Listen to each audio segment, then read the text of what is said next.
Thank you, Wasim. I'll speak in Hindi and a little bit in English. Because I think JNU ने थोड़ा बिगाड़ दिया है जिन और जेएनयू में जिस तरीके से एक पॉलिटिकल भाषण होते हैं हिंदी में हमेशा, तो एक लंबा समय गया हुआ भाषण देते देते तो अभी हिंदी ज़्यादा कंफर्टेबल लगती है भाषण देते समय बाकी बाकी ठीक है। और एक बात जो रविंद्र सर ने यहाँ पे कही थी जेएनयू के बारे में, मैं आपसे पूरी तरीके से वाकिफ हूँ जो आपने कहा है जेएनयू के बारे में। जेएनयू मुझे लगता है कि संजय लीला भंसाली की मूवी की तरह है, big set, big equality, justice, everything is big, but अंदर में उतना ही खोखलापन भी दिखता है। तो इसलिए संजय लीला भंसाली में over rated, everything is over rated. और मैं वसीम को कहूँगा, क्योंकि बुरी आदत है जीवन में बहुत लंबे बात करने की, तो वसीम को चाहूँगा कि आप मुझे रोकिएगा अगर मैं ज़्यादा यानी बढ़ रहा हूँ। सबसे पहले इस प्रोग्राम के जो हमारे आयोजक है एसआईओ की हमारी पूरी टीम है, उनको मैं अपना धन्यवाद कहना चाहता हूँ और जय भीम कहना चाहता हूँ।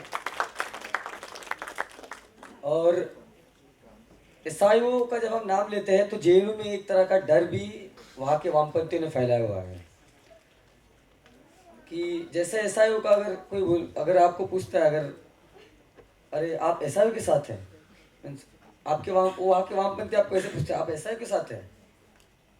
So they have created this, stigma around the identity of SIO and many other Muslim organizations.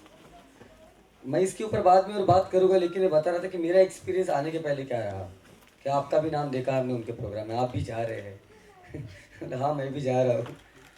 So this is how the politics of stigmatisation happens in JNU. बाकी सारे वक्ताओं ने अपनी बात कही और बहुत ही सही तरीके से अपनी बात कही है। जितने भी खास करके स्टूडेंट पॉलिटिक्स के जितने भी आज के जो इतने भी अहम इशू है उसके बारे में अपनी बात रखी है और बहुत ही बारीकी से उन्होंने बात रखी है। मैं क्योंकि एक स्टूडेंट ऑर्गेनाइजेशन का मेंबर होने के नाते, और अभी क्योंकि रिसेंटली जेएनयू में प्रेसिडेंट पोस्ट के लिए जो हमने चुनाव लड़ा, उसके जो अनुभव है हमारे, उसको थोड़ा सा पास में लाते हुए कुछ बातें आपके सामने कहना चाहूँगा। जब मैं खास करके अपना बीए करके एमए में जब आया टीस में, जब मैं Tata institute of social science Mumbai में मैं अपना एमए किया सोशल वर्क में, तो बहुत ही एक तरह का यानी आपको एक नया अनुभव मुझे मिला। बहुत लोगों को एक नया अनुभव मिलता है जब वो एमए की लाइफ अपनी शुरू करते हैं, खास करके स्टूडेंट लाइफ में। एक चीज़ मुझे बार बार देखने को मिली कि मैंने ये देखा कि मेरे बारे में, मेरी जात के बारे में, मेरी कम्युनिटी के बारे में, मेरी लोकेलिटी के बारे में, मेरे समाज के औरतों के बारे में, आदमियों के बारे में, बच्चों के बारे में पूरी जानकारी हर किसी को है जो वहाँ पे मौजूद है। उसके बारे में किताबें लिखी गई है, जर्नल्स में हमारा नाम है, हमारी जात का नाम है, सब कुछ है। मुझे बड़ी खुशी है, काफ़ी सारी बात हमारी अभी की जाती है।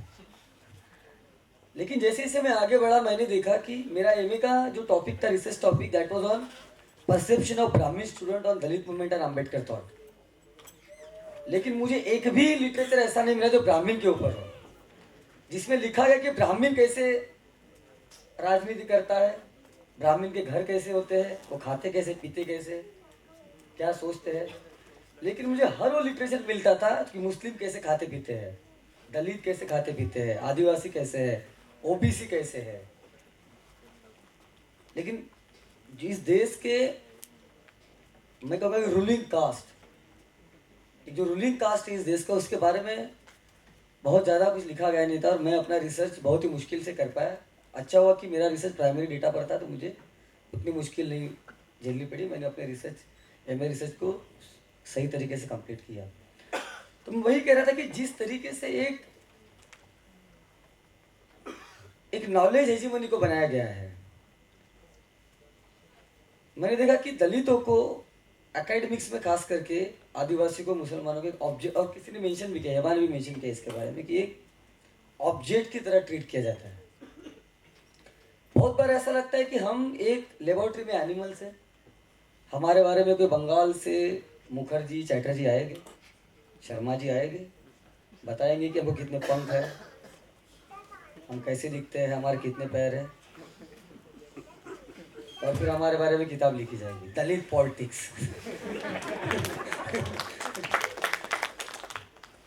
Muslims are fundamentalist. किताबें लिखी जाएगी हमारे बारे में, Dalits are doing identity politics. इस तरह का लिटरेचर और फिर ये दिमाग में रखते हुए जब मैं जेएनयू आया तो वहाँ पे, क्योंकि टीस में उतना ज़्यादा एक पॉलिटिकल बड़ा स्पीयर नहीं है। जेएनयू एक हमेशा से एक पॉलिटिकल अखाड़ा का एक मैदान रहा हुआ है। लोग यहाँ पर राजनीति करते आ रहे हैं। उनकी जो मदर पार्टीज है उनकी आइडियोलॉजी जेएनयू में उन्होंने लाई है और वो वहाँ पे राजनीति करते हैं। तो ये जो कॉन्सेप्ट है कि दलित, आदिवासी, मुस्लिम और ओबीसी को ऑब्जेक्ट की तरह ट्रीट किया जाना आपके इंटेलेक्चुअल लाइफ्स में, ये आपको जेएनयू में पॉलिटिकल लाइफ में नजर आएगा। यह आपको जेएनयू में पॉलिटिकल लाइफ में नजर आएगा कि जहां पर आपको इस तरीके से ट्रीट किया जाएगा कि जब तक आप हमसे सहमत है, अगर आप हमसे सहमत है, हमारी राजनीति सहमत है, तब तक आप ठीक है। अगर आपने कहा कि मैं अपनी बात अलग मन से कहूंगा, अपने खुद के मन से कहूंगा, तो फिर आप आइडेंटिटी पॉलिटिक्स कर रहे हैं। अगर आप आयशा में रह के हुए मुस्लिम हैं और दाढ़ी रखते हैं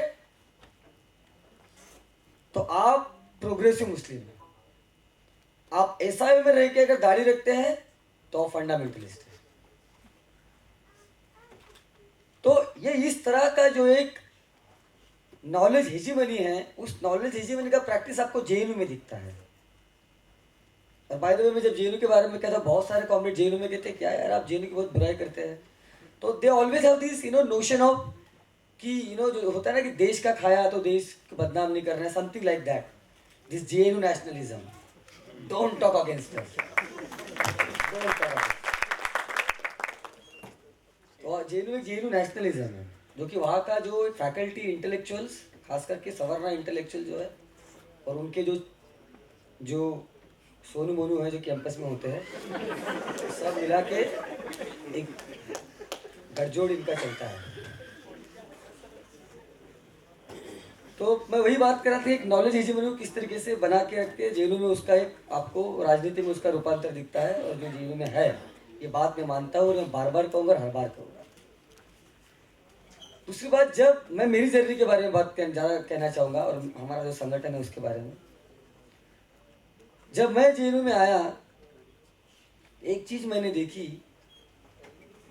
कि हर कोई समानता की बात कर रहा है, हर कोई मुसलमानों की बात कर रहा है, क्रांति की बात कर रहा है। नारे भी इनके हैं, कटते भी चलो, बढ़ते भी चलो, है सर भी बहुत, बाजू भी बहुत, बहुत सारा एक क्रांति का एक माहौल जेएनयू में है। लेकिन जैसे रविंद्र सर ने कहा कि जेएनयू जो है एक ऐसी जगह है जहां पर आपको इस माहौल में वो चीजें नहीं दिखेगी जो वाकई में है।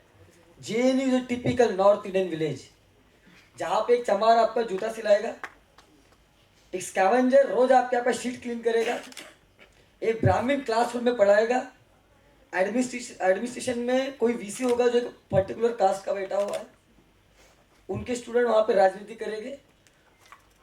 और जैसे गांव में जब दलित अपनी बात करने के लिए जब आता है तो उसको साइडलाइन करके तो बाइकआउट किया जाता है। Maybe you know about the social boycotts of Dalit in the village that happens. उसी तरीके से जेएनयू में आपको सोशली बाइकआउट किया जाता है, अलग अलग आइडेंटिटी का नाम देके। मुझे बोला गया बार बार कि आइडेंटिटी पॉलिटिक्स करता है। मुझे पर्सनली जब मैं बात करता था, पर्सनल स्पीच में भी, तो बोले यार तुम लोग आइडेंटिटी पॉलिटिक्स करते हो। तो JNU typical north Indian village, 60 इतने साल हो गए जेएनयू में ओबीसी प्रोफेसर नहीं, टीचर्स भी नहीं, असिस्टेंट प्रोफेसर्स हो गए भी तो बहुत ही ना के बराबर। अभी रिसेंट डेटा मुझे पता नहीं, इसलिए मैं कह रहा हूँ। दलित प्रोफेसर ना के बराबर। वो सेंटर जहाँ पे इनके बड़े बड़े प्रोफेसर फ्रंट लाइन से लेके बड़ी बड़ी हिंदू में एडिटोरियल लिखते हैं समानता और इक्वलिटी के बारे में, उनके सेंटर में आदिवासी और एससी और ओबीसी फैकल्टीज नहीं है। पता है रीजन क्या बताया जाता है? Not found suitable. इतने साल होने के बावजूद भी।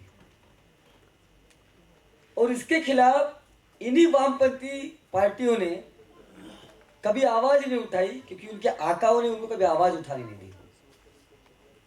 और जब हम आवाज उठा रहे थे तो ये लोग हमको कह रहे हैं कि आप जेएनयू को डिफेम कर रहे हैं। इस तरह का आर्गुमेंट जेएनयू में चलता है। तो जेएनयू के बारे में जो एक रोमांटिसिज्म किया जाता है, जैसे बाहर जब विदेश में भारत के लोग जाते तो बोलते माई माई कंट्री इज ग्रेट, उस तरीके का जेएनयू में है। जब ये बाहर जाएंगे no JNU is very nice. खैर मैं उस तरह की बातों से बहुत ज़्यादा अग्री नहीं करता हूँ, क्योंकि अगर आपके देश में आज भी उन तमाम लोगों को जो सदियों से पीड़ित है, धर्म के नाम पे, जात के नाम पे, जेंडर के नाम पे, सेक्स के नाम पे पीड़ित किया जाता है, उनको मारा जाता है, ऑपरेशन किया जाता है, और just because you are in the outside country, कहीं और बाहर है तो मेरा देश महान है, ये नहीं चलेगा। उसी तरीके से जेएनयू वालों को समझना पड़ेगा कि जेएनयू के बाहर जाने के बाद just because you from JNU, जो अपना एक लेगेसी क्लेम करता है, जेएनयू महान बोल के नहीं चलेगा। आपको बताना पड़ेगा कि जेएनयू में वाकई में जेएनयू आखिर क्या है जेएनयू, क्या डिस्क्रिमिनेशन जेएनयू में किस तरह का राजनीति होता है, आपको बोलना पड़ेगा, क्योंकि अभी तक होते आ रहा है। This is not a small thing that you don't have a single ST professor in your department and you are saying not found suitable. This is not joke. You can't call yourself like कि आप partially equal है या partially regressive है। This is not आप इस तरीके से अपने आप को डिफाइन नहीं कर सकते। If you are progressive then you are progressive, if you are regressive then you are regressive. There is no let people explain themselves, we are ultra, we are soft, ऐसा नहीं चलेगा। जो हो मैं अम्बेडकराइट हूँ, मैं अम्बेडकराइट हूँ, उसमें कोई सॉफ्ट अम्बेडकराइट नहीं है, कोई रेडिकल अम्बेडकराइट नहीं है, कोई दूसरा अम्बेडकराइट नहीं, मैं अम्बेडकराइट हूँ। उसमें कोई डिग्री नहीं है उसका वाला। तो उस तरीके से जेएनयू के लोगों को समझना पड़ेगा ये बात। आगे चलते हुए एक बात मैं कहना चाहूँगा कि डिस्कोर्स जो है, जो खास करके जेएनयू में इस बार हमने ऑपरेस यूनिटी ऑफ ऑपरेस का जो डिस्कोर्स लाया था, इससे काफ़ी खलबली जेएनयू के अंदर सभी लोगों को हुई। जो राइट विंग का एक डिस्कोर्स है जेएनयू के अंदर और जो लेफ्ट का डिस्कोर्स है, उन दोनों को काफ़ी खलबली हुई। सवाल हम ये कह रहे थे कि जब दर्द हमारा है, जब सदियों से पीड़ा हमारी है, जब मुश्किलात हमारी है, जब समस्या हमारी है, जब विक्टिम हम है, तो स्टेज पे आप क्यों है, आवाज आपकी क्यों है? तो हमने कहा भाई जब दर्द हमारा है, जब दर्द दलितों का है, मुसलमानों का, आदिवासी का, महिलाओं का है, एलजीबीटी के लोगों का है, सारे ऑपरेस लोगों का है, तो माइक भी हमारा रहेगा, स्टेज भी हमारी रहेगी, आवाज भी हमारी रहेगी, लोग भी हमारे होंगे और समस्या भी हम अपना करेंगे। तो इस तरह का ऑपरेस यूनिटी का डिस्कोर्स हमने लाया और हमने कहा कि भाई साहब अभी ये जो आपका चलता है हमेशा से कि एक जो फादर वाला या जो माई बाप एटीट्यूड इनका जो होता है कि हम करेंगे आपके लिए, आप बस बने रहिए। बंगाल में ऐसा कहा, 3 दशक तक कहते रहे, ज़्यादा 3 दशक से ज़्यादा, हम आपका कल्याण करेंगे। मैं बंगाल में अब्दुल भाई के साथ हम गए थे प्रोग्राम में, हम देखे कि जो डिस्कोर्स है बंगाल में, ये लोग कहते हैं कि कैपिटलिज्म, वो कहते हैं कैपिटलिज्म सबसे बड़ा एनिमी है। And you know tell us, we know that, we experience it in our daily life, आपको बताने की जरूरत नहीं। कम्युनलिज्म बहुत बड़ा, अरे यार मुस्लिम रोजमर्रा की जिंदगी में एक्सपीरियंस करता है, why the hell you are coming and telling us, we know that. Dalit know what is the discrimination, women को पता है कि जेंडर डिस्क्रिमिनेशन क्या है, ह्यूमिलेशन क्या है, that we know, you know to come and tell us. तो ये लोग बार बार एक कहते हैं कि कैपिटलिज्म। मैं जब बंगाल में गया, मेरा एक्सपीरियंस ये रहा कि इस देश में कैपिटलिज्म जो है वो 1991 का नहीं, जब कांग्रेस ने मार्केट को ओपन किया, केवल वो कैपिटलिज्म नहीं है।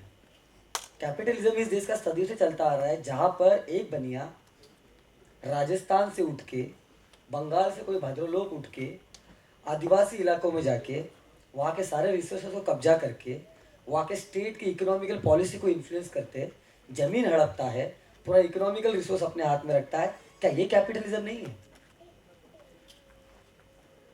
एक जात, अनिल अंबानी कैपिटलिस्ट है, लेकिन अनिल अंबानी की जात भी है,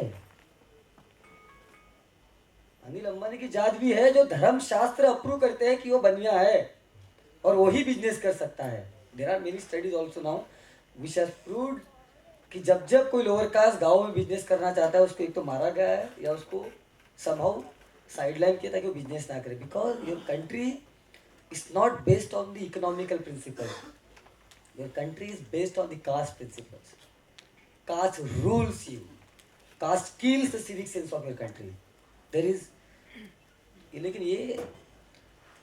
ये इनको समझता नहीं है, क्योंकि बचपन में ही चेक वगैरह का फोटो देख के इनको लगता है क्रांति हो गई। ये लोग जो आपका देश का रियलिटी इसके बारे में समझते नहीं है। तो हम ये कह रहे थे कि डिस्कोर्स ये है, बाकी सारे जो डिस्कोर्स है कैपिटलिज्म का डिस्कोर्स है, हम इस बात को समझते और मानते, आपको बताने की जरूरत नहीं है। लेकिन डिस्कोर्स है कि आपके पोलित ब्यूरो से लेके और बीजेपी और आरएसएस की डिसीजन मेकिंग बॉडी से लेके, कांग्रेस की डिसीजन मेकिंग बॉडी से लेके, तो यहाँ के इनके छोटे मोटे संगठन के डिसीजन मेकिंग बॉडीज और मेन लीडरशिप में अगर केवल एक जात है और केवल पर्टिकुलर जात के लोग हैं, अगर आपकी इकोनॉमी को पर्टिकुलर जात के लोग हैंडल कर रहे हैं, अगर आपका कैबिनेट, आपके केंद्र सरकार में, राज्य सरकार के कैबिनेटों में अगर पर्टिकुलर जात के लोग बैठे हैं, तो ये देश आज भी जात के नाम पर चल रहा है, आपको मानना पड़ेगा। आपका कैपिटलिज्म भी जातिवाद जो है उसमें भरा हुआ है और वो उसको रूल करता है। कोई आदिवासी मुझे बता दीजिए पूरे देश में कैपिटलिस्ट कोई? टाइम हो गया, तो कोई आदिवासी बता दीजिए मुझे कैपिटलिस्ट है। I haven't seen a single Adivasi who is a capitalist in this country. The moment I start to list the capitalists in this country, most of them are the from particular caste which धर्म शास्त्र allow them to do the business and trade. तो ये जो discourse था हमने JNU के अंदर लाया, कोशिश की कि डिस्कोर्स एसआईओ के साथ, वाईएफडी के साथ मिलके और जितने भी जो ऑर्गेनाइजेशन है, दलित बहुजन ऑर्गेनाइजेशन है, मुस्लिम ऑर्गेनाइजेशन है, इंडिविजुअल्स है, उनके साथ मिलके डिस्कोर्स को हमने कोशिश किया कि आगे लाया जाए और आगे लाके इस पूरे डिस्कोर्स को किस तरीके से कैंपस राजनीति में उसका वजूद बनाया जाए और किस तरीके से अपने एजेंडा को, अपने राजनीति को अपने तरीके से सजाया जाए, उसका सपना हम बनाए, मीन्स हमारे हो, लोग भी हमारे हो, ये आर्गूमेंट लेके बक्सा एसआईओ के साथ और वाईएफडी बाकी लोगों के साथ एक साल और चुनाव में भी साथ में था। एक बात, आखिरी बात कह के अपनी बात खत्म करना चाहूँगा कि बहुत सारी बातें हैं, जब मुस्लिम्स के बारे में बातें होती है, अब्दुल भाई ने वो बात को कह दी बहुत बखूबी से कि there is the layers of discrimination and the hierarchy within Muslims. और सर ने भी कहा कि how in Dalits also there are different hierarchies and layers of the discrimination, we need to acknowledge it, we need to accept it. और जो oppress unity या फिर एक जो हम कह रहे हैं कि एक पीड़ितों का जो यूनिटी है वो तभी हो पाएगा जब हमारे डिफरेंसेस को, हमारे लेयर्स को हम ख़त्म करेंगे। हम अपने आप में तभी सही तरीके से यूनिटी बना पाएंगे जब हम अपने डिफरेंसेस को ख़त्म करेंगे। लेकिन जब बात हमारे डिफरेंसेस की हो रही है तो एक बात हमको सचेत रहना पड़ेगा कि क्योंकि जब जब दो दलित झगड़ा करते हैं बड़ा मज़ा आता है इन लोगों को, ये बात ध्यान में रखिएगा। मैंने जितने भी वामपंथी लोग हैं उनके साथ में जब भी हमारा मीटिंग हुआ, जब जब दो दलित झगड़ा करता है किसी एक दलित का सपोर्ट लेगा जो उसकी बात कर रहा है। So you know the comrades really like a Dalit who talk about the Dalit middle class.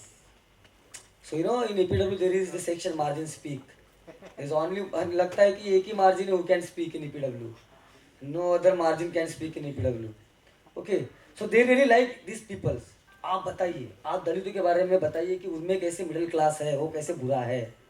हाँ, आप बताइए कि मुसलमानों में कैसे डिस्क्रिमिनेशन होता है, बताइए। They really like it. They love it. They don't want to talk about कि how उनके घरों से लेके उनके मंदिरों तक एक कैसा प्रिविलेज होता है। जेएनयू कॉमरेड कहते हैं प्राइवेट प्रॉपर्टी। कोई कॉमरेड अपनी प्राइवेट प्रॉपर्टी नहीं बताता जेएनयू, पता है आपको? No comrade talks about their own private property. Everybody talks about how Marx talk about the private property, but when we ask कि अपना private property के बारे में बताओ, कोई बताता नहीं है। So for Arundhati Roy, Ambani is a capitalist. You know, he earns through the capitalist mode of production. But Arundhati Roy लगता है कि उसका मनी हार्ड अर्न मनी है। वो अमेजोन से अपनी किताबें बेचती है, लेकिन फिर भी हार्ड अर्न मनी है, बिकॉज शी थिंक्स कि वो कैपिटलिस्ट नहीं है। So they always have this power of labeling something or labeling themselves. So Dalits are the doing identity politics, Muslim raising their voice, so they are fundamentalists. Adivasi talking अपने आप के लिए अगर वो बात कर रहे हैं तो वो सही नहीं है। ओबीसी अगर अपने चीज़ों के लिए बात कर रहा है तो वो जो है ओबीसी जो है वो केवल रिजर्वेशन की बात करता है, बाकी बात नहीं करता। इस तरह का एक पूरा डिस्कोर्स खड़ा किया जाता है पूरे देश में। हम जो डिस्कोर्स कह रहे हैं, हम ये कह रहे हैं कि हमारी समस्या है, हमारे डिफरेंसेस अभी हम खुद सॉल्व करेंगे, खुद अपने डिफरेंसेस को खत्म करेंगे, एक सही में अपॉर्चुनिटीज देश में बनाएंगे। और ये जो लोग जो हमारे नाम पर अभी दुकानें अभी तक चला रहे हैं, इनकी दुकानें बंद करना है हमको, और बहुत जल्दी बंद करना है। जेएनयू में उनकी आधी दुकान बंद हुई है, अगले साल आधी पूरी बंद हो जाएगी, और अपॉर्चुनिटी हम निश्चित तौर पर अगले साल पूरी होगी। और ये सपना है दलित, मुस्लिम, आदिवासी, ओबीसी, जितना भी ऑपरेस ग्रुप इस देश में है, उसके यूनिटी का, उसको हम पूरा करेंगे। और केवल बक्सा इसका ये नहीं है, देश में जितने भी संगठन हैं, अम्बेडकर संगठन है, मुस्लिम संगठन है, आदिवासी ओबीसी जितने भी संगठन है, वो सब मिलके इसको पूरा करेंगे। ये सपना हमारा है, और हम निश्चित तौर पे इसी लाइन के ऊपर अपना पूरा संघर्ष जारी रखेंगे। आपने मुझे मौका दिया पर बात करने के लिए, ऐसा का मैं बहुत बहुत शुक्रिया अदा करता हूँ। और तमाम हमारे साथी इस प्रोग्राम में जो आए उनका भी शुक्रिया अदा करता हूँ। जय भीम, जय सावित्री, जय फातिमा।